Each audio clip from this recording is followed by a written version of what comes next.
Welcome to the Coming Home Well podcast, the show that educates, supports, and advocates for the veteran community. Your host, Dr. Tyler Piron, U.S. Army retired, will bring you exciting conversations with amazing guests about resources, research, and military history, all geared to helping our warriors to come home well. Here's your host, Dr. Tyler Piron.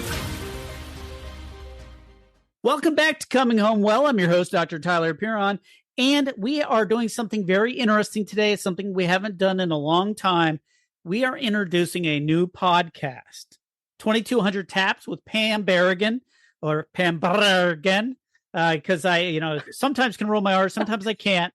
And we are so excited to have Pam coming to join us. She's going to be part of the lineup at Coming Home Well. I call it the Empire without money or power, but yeah, the Empire of Coming Home Well. So she's coming to join us, and she has a lot of content herself. Like last I checked, it was like 54 episodes. So she's been doing this a while. She's not just beginning. And I'm super excited to learn more about her and what she's all about. And I've heard a lot of things, but I want you guys to hear all about her so you can go check it out and know that she's part of the Coming Home Well family. Welcome to the show, Pam. Hey there. Thanks for having me. It's so weird being on this side of the mic. I was just going to say that. It is weird of being on the other side getting interviewed instead, isn't it? I'm nervous. I'm not going to lie. I'm just kidding. So let's talk about 2200 TAPS. It's a lot of episodes. You've been doing this a while. Tell us about you and how you got this started. Man, how much time we got? We got time. Well, a little backstory. I was the blessing of an unplanned teenage pregnancy. Mom was 16, dad was 18. Dad wasn't really around. And if you listen to my podcast, go to episode 3, hint, hint, to hear all about that chaos, madness, and how I was able to overcome that and how my mom kept us both from becoming a statistic. She's my rock star. Shout out, Mom. So I grew up in Corpus Christi, Texas, home of Selena, and music was a big thing. And part of my childhood was my guitar that my biological dad that I can't bash him because I've forgiven him. And as much of a monster as he is in my world, I've come to I can love him for introducing me to the one thing that saved my life. And that was part of the whole branding and trying to find out what my brand was when I took a music business class when I went to school for music. So it's like, whoa, how do you love somebody who can give you the biggest blessing you could ever get or receive, So, grew up in Corpus, got a scholarship to play D1 softball at UL Lafayette, 20 some years ago, and did 2 years there, and I failed out of college. And I say that because I hated school, and I ended up back in Corpus, and I needed to grow up. And in high school, I was like, I want to join the Coast Guard. You see the helicopters flying down there. And I did. Somehow I did it. And tomorrow, well, this is pre-recorded. So February 24th of this year marks my 20-year reunion or anniversary since I enlisted. Oh, wow. Yeah. So by the time y'all listen to this, I will have already celebrated, a very kind of personal moment for me to hopefully close a chapter of I wasn't able to finish. I could be retired by now. All the stuff we tell ourselves when we don't retire and we're not able to stay in for whatever reason. So part of the growth is just celebrating it and putting that to bed. So, I enlisted in 2003, and February of 2003, did 11 years, 9 active, 2 reserves. And in 2013, was pretty much done with everything, not by choice. And I lost my identity. I got hurt, and there were some other factors involved. I just couldn't do it anymore. And when I lost myself, I also had issues at home and with my best friend, and there was just a lot to it. And it hurt so bad on top of my injuries that it took 5 shots of Crown one night, and I took a knife to my uniform. I cut my name tapes out in front of my best friend. And I bet they were freaking out. Well, we've talked, there's more to that, right? So that happened. The knife broke and stabbed me in my ankle. And till this day, I still have the scar on my ankle to remember, like, what a low place, right? Checked myself in a hospital that night, just drunk out of my absolute ever-loving mind. Had to talk to a social worker.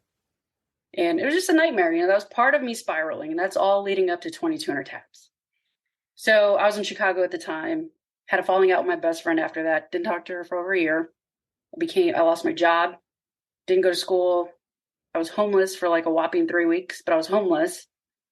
The VSO, Veteran Service offices, gave me a voucher for a hotel for 2 weeks. Spent one night in there, and I just got the F out like the next day. Because between probably hookers and blowing with God knows what else, nasty ass rooms, I'm like, it was worse in the hotel than not having a place at all. Yeah. So I'm like, I'm just gonna live in my car. And I did as much as I could. Crack the window. Kind of sucks when it starts to rain. You get pelted in the head. I had to pee one night. I didn't have a restroom, so I peed in a cup. It was just like, this is intense, dude. And I ended up going to Starbucks every day, looking for jobs. And the barista, she's like, "What? You're here every day. What's going on?" And I told her my situation. She's like, "I'm going to talk to my husband. See, we can't take you until you can get back on your feet." And she did. She would give me free, like, the biggest iced teas you can get from Starbucks. She'd just give them to me. And then they took me in for a few months. And at the time, I was waiting for my disability with the VA. And at this point, it was already like 2 years because I was able to file a little earlier. Because it's the VA, and we know how long things take. Yeah. So I was like waiting and waiting and waiting. And I remember sitting at church one day, and I'm like, you know what, God? Because I was like, I'm never moving back to Texas unless I got my disability check. When I get my disability check, I'll do it. So I'm like testing him in my faith. And I'm like, I still got time, right? Dude, I got my disability check the following week with back pay. That must have been a nice check. For 2 years. Well, yeah, with my ass. Especially when you got nothing. I got nothing. So anything, something. And I had actually picked up a part-time job too at a rec center to take shower. This was before I was living with her. So I'm like, we got to figure this shit out. And I got my check, and I'm like, well, I guess I'm moving back to Texas. So long story short, moved back to Texas, losing jobs more than I'm finding them. I'm getting fired. I'm like, what the hell is my problem? Like, am I that bad? Like, what is my deal? And finally, I had the opportunity I was in Dallas, moved to Austin. I was in Austin, losing my job, and my HR, she's like, hey, I'm going to hang on. Like, it wasn't by choice. Like, they didn't even agree with this. Again, long story, right? She's like, I'm going to try to stretch out the time you're supposed to leave for another few months if you go find a job. Because she knew, like, I got screwed over bad. I'm like, okay, I'm going back to school for music.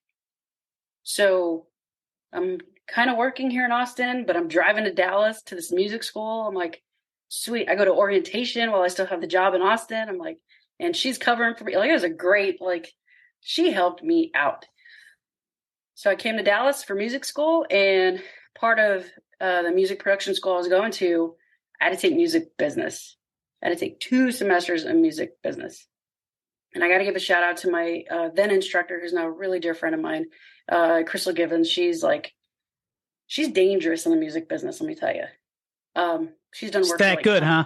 She's done work for Connie and some other artists, some big names. And I'm just like, but if you look at her, she's just like, she's a mom. I'm like, this is amazing. So like the very first semester, we had to find our brands because I wanted to be a musician, be a producer, audio engineer, which I am. But we had to do this. And I'm like, okay, how do we do this? And she's like, well, part of finding your brand, you got to go back to your childhood and find out what made you who you are. And I was like, you wouldn't think that going to music school is like, psychoanalysis, self-reflection. Yeah. Well, I mean, part of branding with anybody, it's a product that you believe in. And why do you believe in it? What is it about the product? That makes sense. It's an extension of you. So I was like, oh, this is going to suck. So I was like, all right, I called my mom. I'm like, hey, because I'm a guitarist. I'm like, when did I pick up the guitar? She's like, actually, your dad, when you were about 3, he showed you the guitar. And ever since then, you would pick up like the broom and stuff and pretend you were playing the guitar. And I'm like, so you're telling me it was him? And she's like, yeah. And I lost it. You'll hear it in the episode. I told Crystal after class went out bawling. I'm like, how is this mother trucker? Like, what? The source of so much pain was also the source of so much inspiration. So much love. Like, that guitar saved my life. And again, the episode will tell you why. It was a mind F, if you know what I'm saying. It was just like a complete, just like, how do you do this? All the preconceived notions I bet you had were kind of disrupted. Yeah. And I had to swallow my pride. And like I said, I can honestly say I love him for that. But that's all he's getting out of me. You know, and introduced me to 70s, 80s rocks or rock and roll and metal and stuff. So part of this brand, I was like, you know, in 2013, I was not actively suicidal, but because I was in such a dark place, it sounded really good. And I went to a training, flew down here to Dallas from Chicago to a nonprofit that ultimately helped me take suicide off the table. And they use a lot of music in that training to help you. They're like, listen to the words of this music. And it was because somebody chose to share their story through music. It helped me take suicide off the table, top everything else. So naturally, I'm like, I want to put music to people's stories. This would be job security perfect. And before I could do that, I was a guest on a podcast. And the guy that was running it, I'm like, watching him set it up. I'm like, there's no way it's that easy to do this thing. He's like, actually, it is. I was like, yeah, oh, well, awesome. It's one of those things you can get to 80% like immediately. And then it's the hard to get from 80 to 100. But to 80%, you're there. Well, it was all about, because it was school for audio engineering. I'm like, oh, it's just signal flow, mics, this, levels, gain. I'm like, this is easy, dude. So I was like, I'm going to start a podcast. And in the midst of it, I found my brand because I'm so passionate about the veteran community and my story. And you know Dave Grohl from the Foo Fighters, right? So he has a quote. He has a quote. He says, the best thing about music, he says, that's the best thing about music is you could sing a song to 85,000 people and they're all going to sing it back to you for 85,000 different reasons.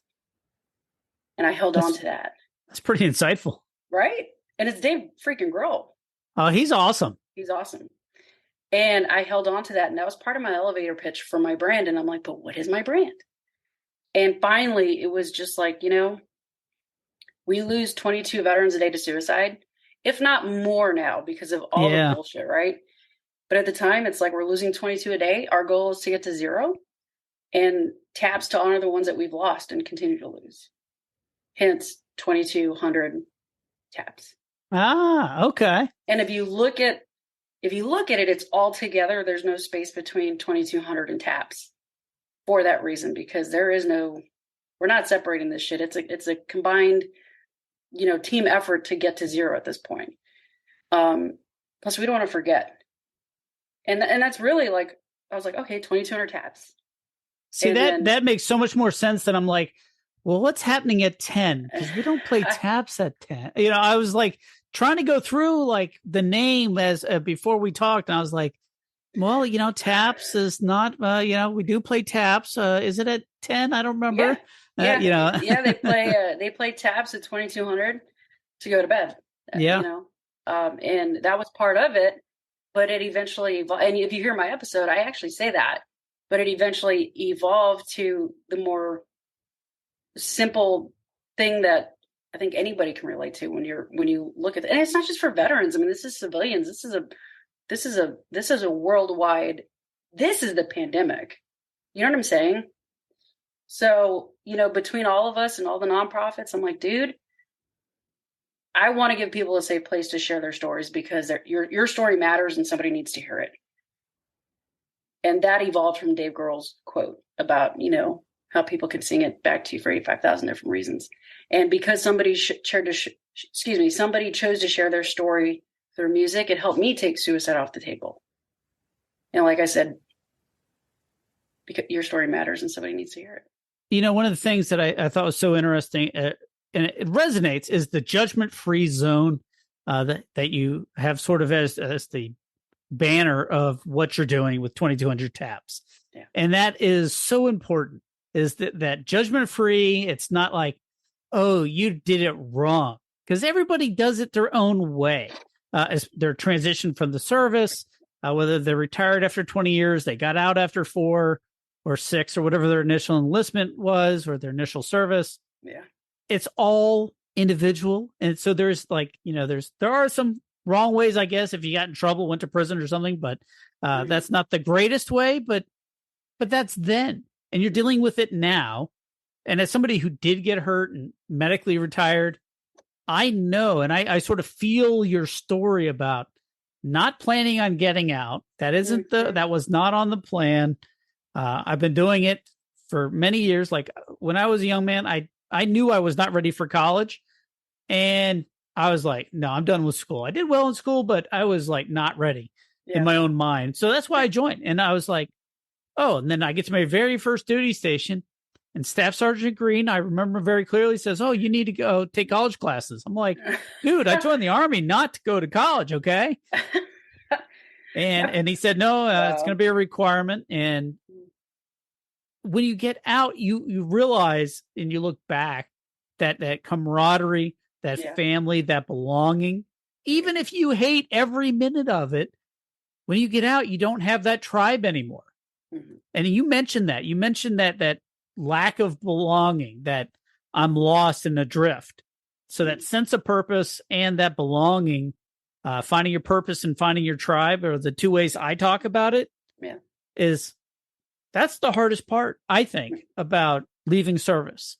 Mm-hmm. All those fail safes and all the, even if you don't know the person, but they're in the same service, you have a connection, and you just sort of trust them. They know certain things. And that's really hard. So you had a pretty rough transition. The VA wasn't there for you. You're living out in your car. You got back on your feet. You started playing music again. And as a guitarist, I play guitar, so I feel nice. you. Yeah. And I only started like 5 years ago, because my wife was playing piano, and she always wanted to learn, and she knew music when she was younger and sort of just like let it fall by. And so all the kids, we make them take, we have 3 kids, and we make them all take music lessons. Mm-hmm. They're like, well, Dad doesn't play anything. So I had convinced them that I played the bagpipes, and I can't play them because all the neighbors would complain because they're so loud. That's smart, dude. And so, and eventually they started questioning that. And so I said, you know what, I'll play guitar as well. And there's an awesome guitar teacher down the road that my sons had played. And my younger son plays classical guitar, and he has an electric guitar, but it's quite amazing to watch. Mm-hmm. Yeah. And so I started playing, and then, I had this crappy, like $100 basic guitar. And I was like, okay, I'm at this point where it's just going to get frustrating. I can't do the things I want to do. So I buy a good one. My instructor, Keith, had a number of them. He has been instructing as a college professor for like 30 years. He has tons of guitars and does all sorts of stuff. So I got a chance to try a bunch. And then I found out that if you have a quality instrument, all of a sudden it gets easy. Like the pressure that it takes, and the, all the things. Now you're getting calluses on your fingers and stuff, but it makes it easier too. But all of a sudden, like, oh, I can do different things that I want to do that it's kind of held back, even though, theoretically you should be able to. It's, a simple instrument, like, just 6 strings, but that outlet is so important. So you were playing music, you do the business, you started 2200 taps. Where did you go from there? Well, I needed guests. I was like, I'm going to start a podcast, but I need guests. And I have a lot of near and dear friends, that went through the similar training that I went through, and they're willing and ready to be vulnerable, raw, real, unfiltered. And I was like, you know what? I think I'm going to get a few guests on, and we're going to talk about, how suicide affected them. because I knew their stories, but it's never my place to share somebody's story. That's not, I don't think anybody's place unless you have their permission ahead of time. You know what I'm saying? So I was able to invite all three guests to the studio, and my buddy Sean, he kicked it off. He's a retired Army, did 7 tours. And right out the gate, he just set the tone. He set the freaking tone. I was like, oh, this is where this is going to go. And then Megan, and then Renee. And it was just 3 different types of stories with very similar, traumas and tragedies and heartache. And the thing is, I try to tell people, like, I vet my guests. I was telling you before the show, I vet nonprofits. I have to do my homework because I've been burned so many freaking times. And my guests, because we're talking about such heavy stuff, personal stuff, right? It's an honor to get somebody's story. For somebody to feel safe enough to share their story with you, that's one hell of an honor. So I better make damn sure that it's a safe environment. And when I talk to my guests, if they're still in their trauma, I don't want them on. Number 1, it's not fair to them. Number 2, it becomes a he said, she said, persecutor, victim. It becomes like Jerry Springer all over again. That's very true. It can get nasty very fast. And then that's not the show. That's not my brand. That is not the brand. If I stay true to the brand of what 2200 TAPS means, I can't go wrong. I've had people say, hey, can you do a show about politics? I'm like, no. Can you do a show about this? No. If you want that, go find it somewhere else because you're not getting it here. And there's lots of them out there. Yeah. That's why, I do the same thing. I don't talk. I'm very politically active, but I don't talk about it here. This is not the place for it, except if we're talking like veterans benefits or something, advocacy for, all veterans. Okay. That's not really politics per se, but you're absolutely right. And I see that a lot on different shows and things I listen to where they try to be a little slanted or introduce it. I'm like, that just adds internal angst. And my goal is not to have angst. It's to help resolve angst and figure out, ways forward. Yeah, totally. And like part of after interviewing Sean, Megan, and Renee on the first episode, I had another gentleman, David. And then I'm like, I'm not willing to take them where I'm not willing to go. I need to share my story. I want to share my story. So I invited a friend of mine who was one of my trainers that helped me get right, come in and interview me. I was like, oh, this is cool. And then it was like seasons. It was like season 1. I was taking commercial breaks, but it was like, because I learned it from the other podcast, but then I realized I don't need to take breaks. This is my thing. I can make this what it is, how it is. Let's just go. And I had more friends come, more friends. They wanted to come. They learned about the mission. They wanted to put their stories out there. Incredible. A friend of mine, Amy, her podcast. Oh my God. Like this woman, and I have her permission to share, her husband blew his brains out in front of her. And she got they take us as far as they want to go, as they're willing to take us. And she's very descriptive, what happened, how it happened, what she went through. And that's what we want to capture. What the hell happened? What did it feel like? What is that, Because a lot of people talk surface level stuff, so that's fine. But I ask questions and naturally they just kind of go there. Mm-hmm. But how she was able to overcome that, Not to say she got over it, because you'll never get over grief. I think it's unfair when you tell people to get over when somebody dies or you see tragedy and traumas. That's just bullshit. But it's one of those things that goes a little less each day, but it never goes away. It's never going to go away. But you can learn how to manage it and take that pain and learn how to pay it forward to help somebody else. So there's so much there, and I have energy for that because that was me. I'm like, okay. And then not just me, but other people, friends. So that was it's much more common. I mean, even people who look like they have their shit together, they don't have a lot of the same issues. And that's one thing that I've learned in this field and in this type of world is that people that you think, oh, they had all their shit together, they were doing things great. 90% or maybe 80%, I don't know, but a lot of the same issues, maybe not to the same extremes, but they're having the same issues. They're having money issues. They're having finding a job or keeping a job issues, about not belonging, not figuring out like how to be. Yeah. Because they're dealing with a lot of heavy things, and it's a lot. And there's a lot of people out there, and they hear it from people who've gone through it and are past that time of trauma and sort of, they've moved and progressed out of it. Yeah. Those are the best people to talk to, like you were saying, because if you're in the trauma, you can't really see it objectively, and you don't know the path forward. Well, it pains me when people go through horrible incidents, right? And then automatically, like, Channel 3 News is there. What did you see? What happened? I'm like, why are you making them relive this? They just saw it 5 freaking minutes ago. Like, there's stuff in when I go to therapy, I'm like, I don't know if I'm ready to share it. It's been years. You're going to try to, like, it's not fair. And it pisses me off. So I'm like, okay, how can we be delicate with this whole situation? Because you have to be delicate with stories. You know what I'm saying? That's safe keeping. And, like, we kept evolving, and then it was just really heavy for me. I had Amy one day, and the next day I had another friend, Marcy, who lost a couple of her kids, and it was just heavy on me as a host.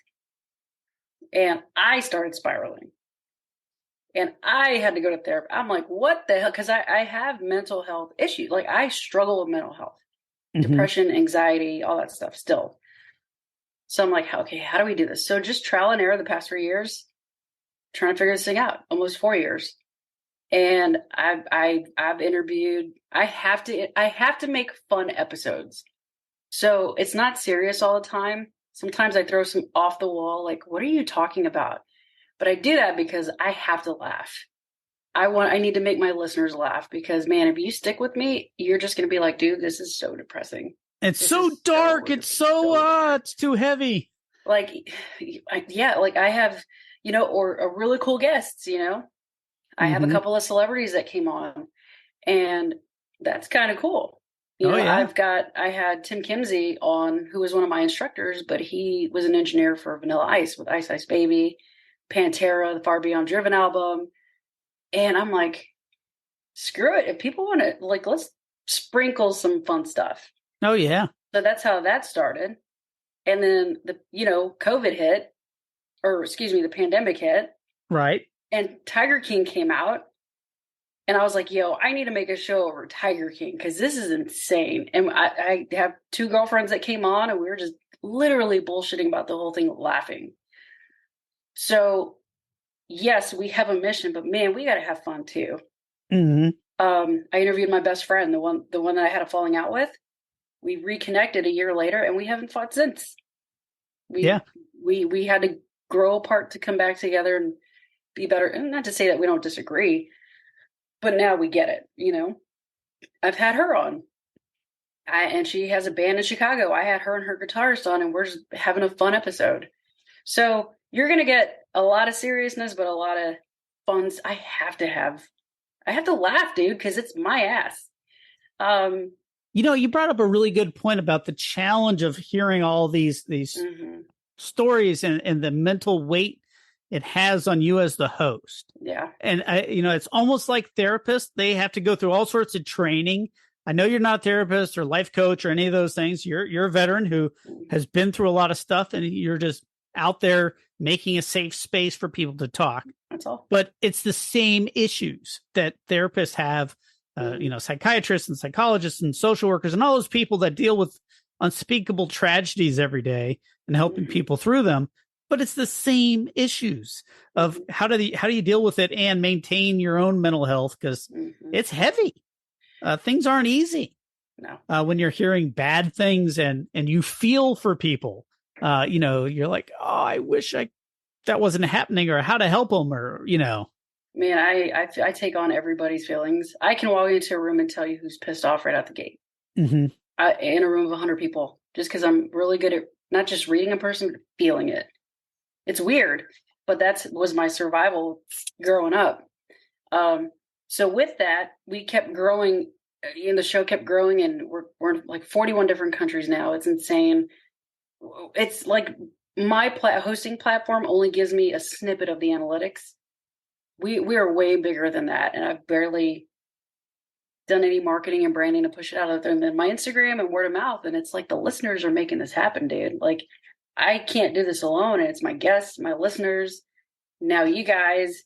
And I had to tell my listeners, because it's so exhausting sometimes, I'm doing one episode a month, just one for now. Mm-hmm.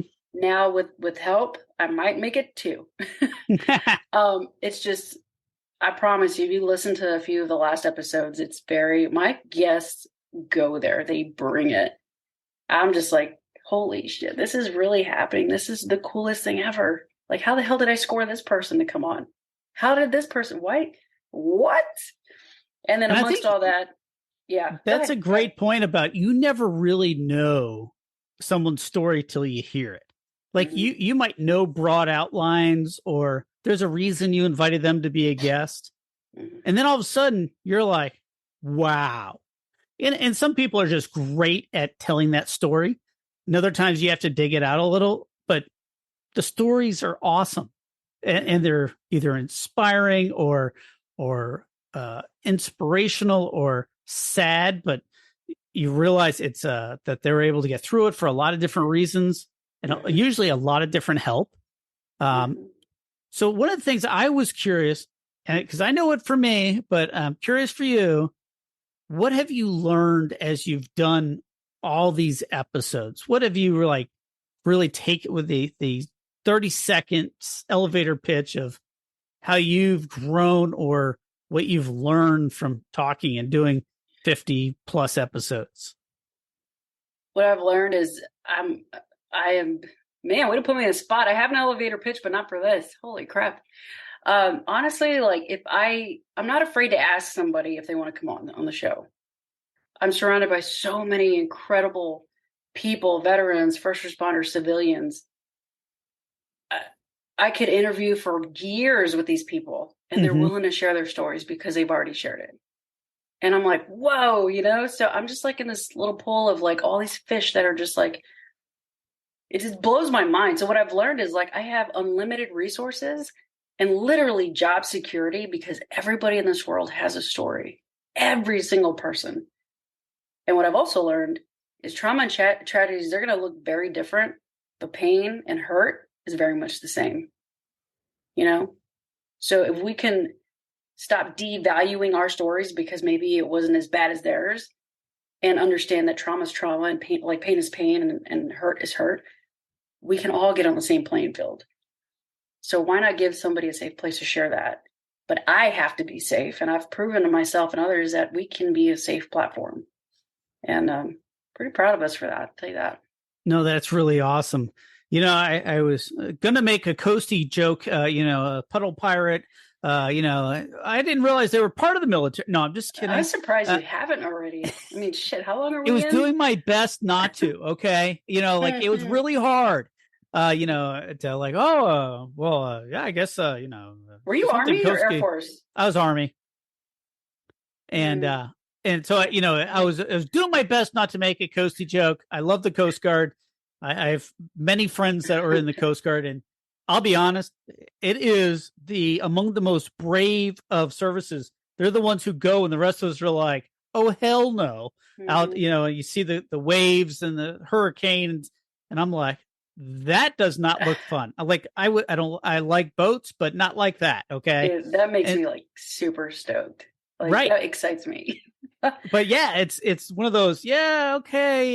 They don't go and live in tents and stuff, but they do go out.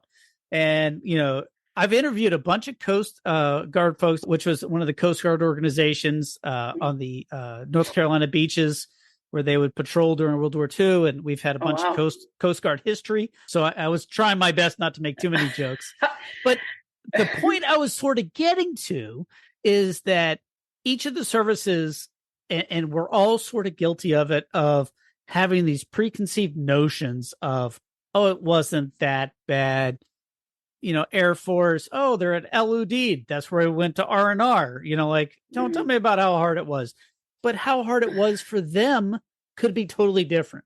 Right. And what they were going through. And it was a different experience, but it doesn't mean it's less or more. Right. It's just different. It is. I have a lot of friends, combat vets, missing legs, missing arms. They've been blown up. I have not been blown up, nor do I compare myself with people that have been overseas serving in combat. I tell them, I'm like, dude, I can't compare. But what I can tell you is my shit happened stateside. I did search and rescue. Like, I had a decent career, heard a lot on the radio, didn't have to deal with a whole ton of dead people. But my very last SAR case that I worked, and that's what I didn't say earlier, that one destroyed me. And I still have my moments, but I'm a lot better than I was. So there's some PTSD there, and there's just some shit there, and I'm like, okay, we're gonna have to work through this to go through it, And it is different, and it's the hard part is to either not one up. That's the other hard part is we always either try to one up each other, which is a common military thing, or you mitigate it down like, oh, mine's not as bad as theirs, and which is like kind of crazy because it's totally different. Search and rescue, dealing with deceased persons or parts of deceased persons or going to an autopsy or any number of things. It's going to hit you. It may not be today, may not be tomorrow, but at some point there's going to be something that's that trigger that it's like, wow, I just, the immortality, it's a person thing. And that's the story, everybody's different. They are. And if you guys want to know what happened, go listen to episode 3 of the podcast. Episode 3 seems to be the best one to listen to. Not episode 1. That was like, just like getting warmed up. Episode 3 was my story. And I think I had COVID when I was getting interviewed, to be honest with you. It just wasn't a thing yet. And the title of that one, in case folks are interested, it's 2200 TAPS. If you go to 2200TAPS.com, I believe. 2200 TAPS on Spotify and all the rest. But soon, probably this week, or probably the time you're listening to this, you'll be able to go to cominghomewell.com, click on podcast, and you will see 2200 TAPS as part of the suite of services that we offer, the suite of network enterprise excellence. I'm trying to remember that Rush Limbaugh, what do you call it? EIB, excellence in broadcasting. I forget the term, but the entire width and breadth of things that we offer. I am so excited to have 2200 TAPS as part of Coming Home Well. How in the world, and this is a great story, I think, because it makes me really proud of the things we're doing. But how did you get to know us and want to be part of the Coming Home Well family? It was a happy accident. It was one of those happy accidents. I recently started going to MVP, Emerging Vets and Players, their organization, fantastic organization. Their Dallas chapter works out and does their huddle meeting at the gym that I go to at the Adaptive Training Foundation that I'm an alumni at and volunteer with. It's a gym for disabled veterans and civilians. It's phenomenal. I got to give them a plug because the Adaptive Training Foundation is, you will never look at physical therapy ever again the same way. It's beautiful. But I was there at a workout and they're like, hey, you guys, we have a clinical director. Her name's Susie Landolfi. Here's her number. If you want to call her, what hooked me calling her was the fact that they said she will talk to you at any point and she will talk to any of your family members that you deem family members. It could be your best friend. It could be anybody as long as you deem them family. And I'm like, okay. So I was like, hey, this is who I am. I would love to get involved with you. Equine therapy was like what really piqued me with her too, because she's got that connection. So she called me one night and I thought this is me. I'm like, oh, we're just going to connect. Hey, how are you doing? This is me. Not even 5 minutes later, she has me in tears. I'm crying.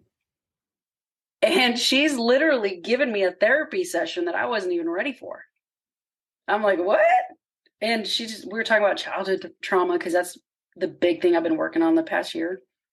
Oh my God. She's not afraid to curse. She will. I'm just like, I love this woman. Susie is very raw and very real. Yeah. She does a lot of things for veterans. That's just one small slice. She's also on our board. So she is awesome. And that's the reason we are so in love with Susie, because she is a force of nature for veterans, even though she's not a veteran herself. And you're like, oh, how does she know it so well? Because she's been doing it so much and so well for so long. And she has that passion. So you guys are talking. They said, hey, just reach out. You're talking to her 5 minutes and boom, she's touching that small hidden place in you. Well, because she told me this, she's like, and I'll just disclose it because I think it's really cool and it leads to this. She's like, if you could have one word negatively to describe yourself, what would it be? I'm like, that I'm lazy. And I'm like, and then I was trying to explain it because I'm like, I don't feel lazy. And she's like, let me stop you right there. And we talked through it. And she's like, Pam, that's not laziness. That's depression. That's your depression. And I'm like, I'm tearing up now because I'm like, when does this ever fucking stop? Right. And I'm like, Susie, I'm running this podcast. I love it. And I told her what I told you earlier. I'm doing it once a month. I need to keep my mind and my head on straight so that I could show up the host that my listeners need to be. And I could show up the best version of me that I need to be. And we got to talking. She's like, what do you need? I'm like, man, I just need somebody to take over my marketing, my like I can edit, like just mix my audio, and I just need somebody to take it from there. Like, that's it. And Susie's like, you ever heard of Coming Home Well? I'm like, who? And she told me what you guys do and the organization, and that you guys have all these amazing podcasts. And she's like, they manage mine for me. And that's their whole point. The mission is to help like veterans and at no cost. And we kind of got into the meat of all of it. And she's like, and while we're still in our session, she texted Cindy. Shout out to Cindy. And in our session, I'm like, hi, Cindy. Nice to meet you, like over a text. Next thing I know, I get off my phone call with Susie and I'm on the phone with Cindy for like an hour and a half, like right after. And this your entire evening is like all of a sudden filled.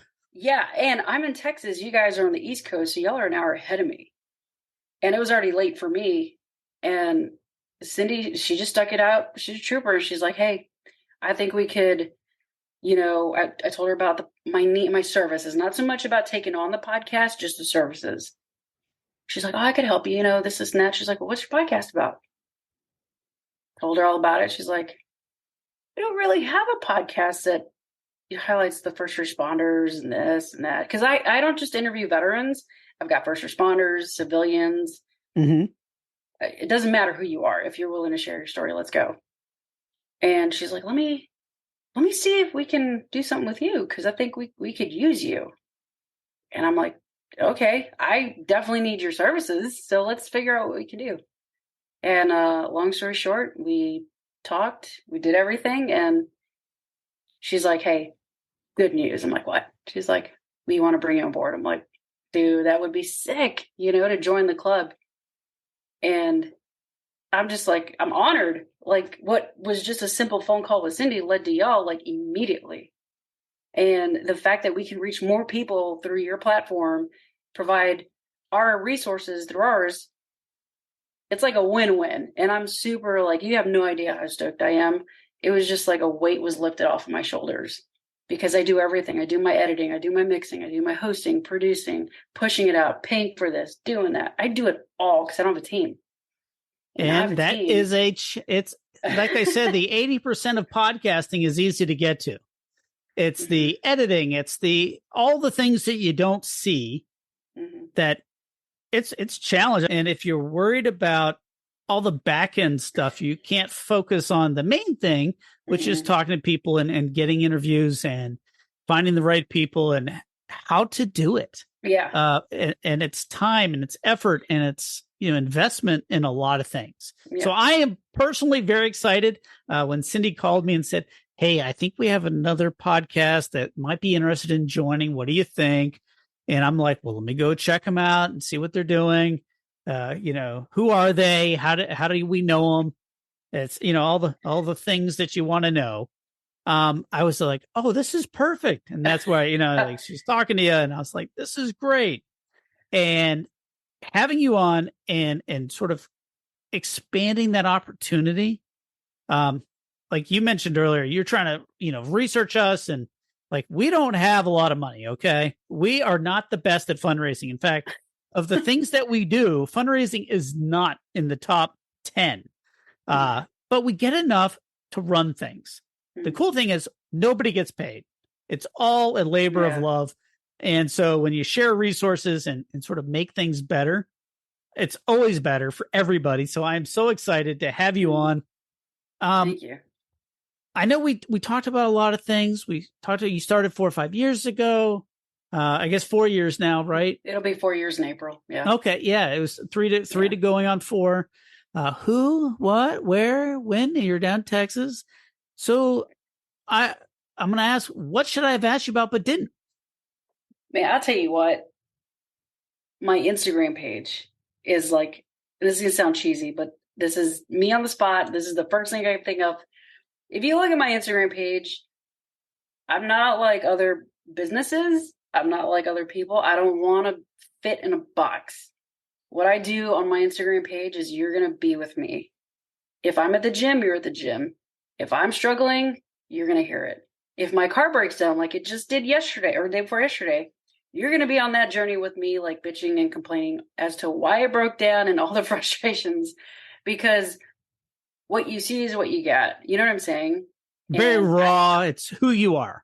It is. I could put on, like, if you can't see me, the listeners, but I have a hat on and a shirt, and 9 times out of 10, I'm in a t-shirt, shorts, and a hoodie, or a hat. I have a hat on all the time. My brand should have been a hat and a coffee mug, because that is me 100% of the time. But no, man, if you want to follow what we do and the people I'm connected to, I just had this conversation with my buddy Edwin yesterday, who has a fantastic foundation.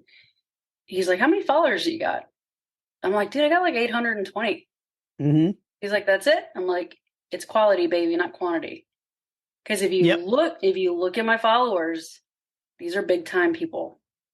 It's not just like, oh, so-and-so from here. So, no, like, these are big connections within the veteran community, resources, my friends, people that support the mission. And I am working with a friend of mine that was a guest. I'm not going to say who.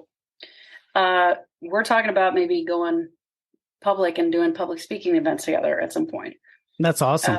So it's just because we could have easy conversations. And you mentioned it earlier, those serendipitous, happenstance interactions with folks, whether online or in person or over the phone, like with Susie. Those are the ones that so often make such a huge difference, which is why I'm glad the pandemic's mostly over, where you can go do things in person nowadays, those conversations you have. Yeah. I've been to conferences where literally 80 to 90% of the value is the conversation I have in the hall with somebody getting coffee, as opposed to 2 days of briefings and discussions. Those sidebar conversations, those happenstance, somebody's talking about something and you start having that conversation. And the same thing with online. Yeah. I've seen tons of things with social media. It's changed. The other day I was talking to Jenna Carlton, a millennial veteran. She's very active on Instagram. She's awesome. The reason I like her so much is that she is very much like you, just there. She does live. She's, very connected to the millennial veterans. And there's a part of me, because I'm older now. I'm not the spring chicken anymore. Yeah. I just hit 25 years of federal service, including my military time. And I was like, golly, I'm getting old. Oh, good for you. It's awesome. But, I was like, it was actually a year late because, somebody sat it somewhere and they're like, oh, 25 years. And I'm like, oh, crap, it's actually like 26. Man, I'm getting ancient. But the younger veterans, and that's the biggest challenge that I was trying to address when we were talking with Jenna, was how do you reach the newer veterans? Because they come in at 18, they get out at 22 or 24, they serve their initial tour. And those are the ones that are having the hardest time getting jobs, figuring out how to go to college, how to be in college. Veterans are awesome at a lot of things, but it takes a time to transition. There's nobody there saying, hey, he overslept, go knock on his door. The squad leader or, platoon sergeant or whomever in that equivalent in different services that are looking out for you, because no one is. Right. Maybe your mom, maybe your family, maybe your best friend. But a lot of times they aren't there when you first get out. I know I had that challenge. When I got out, I was like trying to figure out, what am I going to do? Because I was medically retired, and they don't tell you, you don't get like leave. You just get like orders, and like you got like 2 weeks. I got to find a place to live, got to find a job. Because how do you find a job when you don't know when you'll be available? Like sometime in the next 6 months, I will be available. Can I get a job? And they're like, oh, okay. No, yeah, we'll call you. They don't call. Let me tell you. So I went through that, and the fortuitous circumstances, people I knew, worked at the Pentagon with, they happened to have something available. My wife and I both were well qualified, and we moved, and we had a job. We're like, this is amazing. But my wife was 8 months pregnant when I was medically retired. So I was like, oh, crap. We're going to have a baby. Now we got to pay for this baby. Right? Yeah, baby, no job. Don't have a house, because you had to move. And we're like, oh, this is crazy. Now, fortunately, it all worked out. And, we were able to, she stayed up in D.C. and it all worked out. But it was certainly a stressful time. Yeah, it's not easy. Well, somebody made mention, and it's true. It's like that you go to basic, and like me, it was 8 weeks. You guys, it's longer. It's like they take all these weeks and months and sometimes years to like break you down, turn you into what they want you to be, this robot, no feelings workhorse, right? You go through all your stuff. Hopefully you're not dealing with a lot of stuff, but let's be honest, there's so much trauma and bullshit that you're going to be exposed to that civilians don't even hear about. There's so much stuff that happens on the inside that, this class A mishap, let's sweep this under the rug. Let's blame the guys that died instead of taking ownership. And it's just, and it happens. I had my old shipmate on one of the episodes who watched his friend get killed in front of him.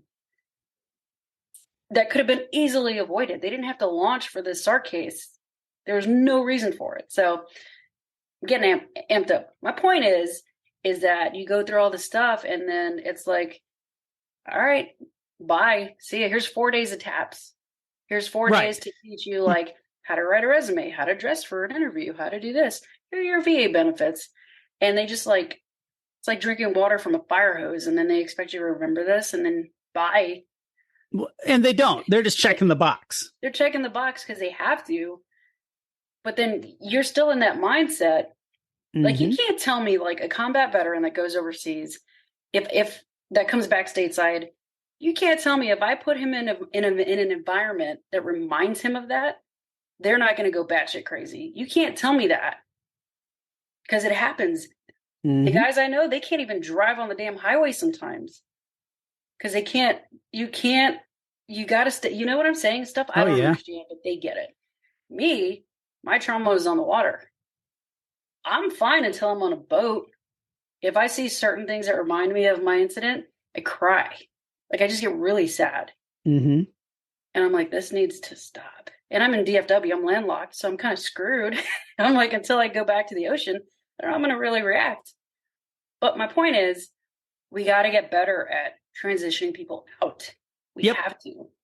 And it's the entire width and breadth of things, because it's not just like, oh, a job. Okay, that I bet you had a bunch of jobs. You're talking about getting fired and bouncing around, because when you're dealing with trauma, you may not be the best employee, right? Let's just, let's be honest. I got fired and that happens. Violence. I got fired for workplace violence. Yeah. And the things in the language and the dark humor that would be totally normal in a military context would be like shock and awe in other places. That's sort of why I like where I work, because everybody is military and we have the same sort of dark humor, and the certain things that you can say, and we have some pure civilians, and you see their eyes get all big, and as we're talking about some events that have occurred, and they're like, "Oh my God, what am I have gotten into?" And it's fine, and in that environment, it's well. But if you were at IBM or some big corporate place, people would be like, "Oh, calling the mental health response team to come check on you." Like the paint would literally be melting off the walls in their offices. Exactly. And so that's getting the right environment is sometimes the best thing. Yeah. I am so excited to have 2200 TAPS is coming home well and seeing the new things, and also making sure that you're getting the message out and not stressing about everything else. Guys, go listen to the show until it goes on cominghomewell.com, which should be later this week, I understand. It always takes a little bit of adjusting. You don't want to break things on websites. But go check out 2200 TAPS. It's on Spotify. It's on Amazon. It's on all those things. But in the meanwhile, that's where you go check it out. Pam, thank you so much for joining me on Coming Home Well, the podcast, but also joining us at Coming Home Well, the organization. Man, thanks for having me. I'm stoked because you guys have a lot of the same followers that I have that are big time people. And I'm like, this is going to be a surprise to a lot of people. I've been teasing people. I just haven't told anybody. Fantastic. And just food for thought. If you need to help, if you need any help with audio, make shit sound good, I'm your girl. Yeah. I was like thinking as you were talking, I'm like, hey, we got an actual pro from Dover, those people who knows what they're actually doing. I pride myself. I wouldn't say I know everything, but I definitely, man, if your shit sounds horrible, like, I can't even, it's like nails to a chalkboard times like 10. I can't do it. So I try my best. We've had instances where like the audio was so messed up because of like bad mics or whatever. And like we tried to fix it and spent a lot of time and effort trying to like salvage the audio, or it was way too loud. The bias was, you'd think that you could fix these things, but you can't. Sometimes it's just too bad. It's just not fixable.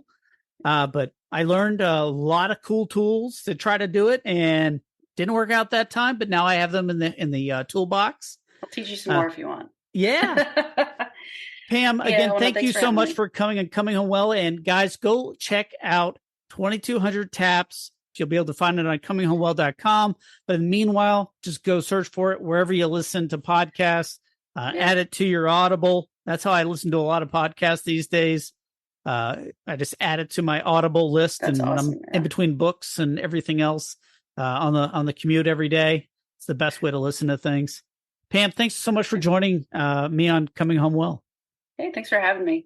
I'm looking forward to all the madness that we're about to take on. So let's do it. That's awesome. Talk to you soon.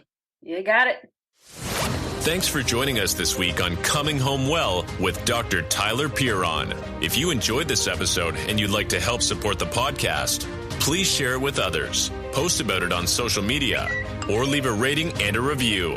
Follow us on Instagram at ComingHomeWell_BTS or on Twitter at ComingHomeWell.